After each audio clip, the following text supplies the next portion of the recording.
আৰু এইটো অসমত বৰ্তমান চলিব আৰু কিন্তু এইটো ঠিক যে লাখে লাখে মানুহক পুছবেক কৰাটোতো সম্ভৱ নহয় কিন্তু যিমান দূৰ সম্ভৱ আমি পুছবেকৰ কাম হাতত লৈছোঁ NRCত নাম থাকক বা নাথাকক যদি আমি বুজি পাওঁ যে তেখেত বিদেশী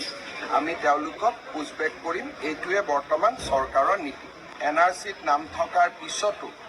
যদি আমি বিদেশী বুলি গম পাওঁ কাৰণ NRCত নাম বহুতে চলে বলে কলে কৌশলেও সোমাইছে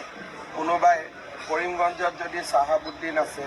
বাইহাটা চাৰিআলিৰ পৰা মানুহে গৈ তেওঁক বিচাৰি আনিছে আনি কৈছে পিতা পুত্ৰৰ মিলন হ'ল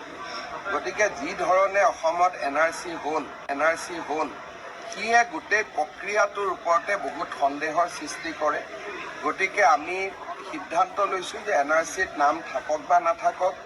যদি বিদেশী বুলি তেওঁক আমি সম্পূৰ্ণভাৱে বুজি পাওঁ তেতিয়াহ'লে আমি তেওঁক পুছবেক কৰিম গাফিলতি বিষয়াসকলৰো আছে কিন্তু যিসকলে এই কামটো কৰে তেওঁলোক ইমানে বুদ্ধিমান যে আমাৰ বিষয়াসকল ইমান বুদ্ধিমান নহয় নতুন দিল্লীৰ পৰা হৰ্ষ মণ্ডল বুলি এজন বিশেষ ব্যক্তি আহি অসমত 2টা বছৰ কেম্প কৰি লৈছিল বহুকেইজন ডেকা যুৱকক আমেৰিকা আৰু ইংলেণ্ডত পঢ়ুৱাই লৈ আহিছিল অকল NRCখনত কেনেকৈ NRCখন বেয়া কৰিব পাৰে এই ধৰণৰ ষড়যন্ত্ৰবিলাক আমি সেই সময়ত গম পোৱা নাছিলোঁ আমিতো সাধাৰণভাৱে লৈছিলোঁ এতিয়া এই ঘটনাবোৰ মুখ্যমন্ত্ৰী হোৱাৰ পিছত মোৰ নলেজত আহিলে তেতিয়া মই মুখ্যমন্ত্ৰীও নাছিলোঁ গতিকে মই ব্যক্তিগতভাৱে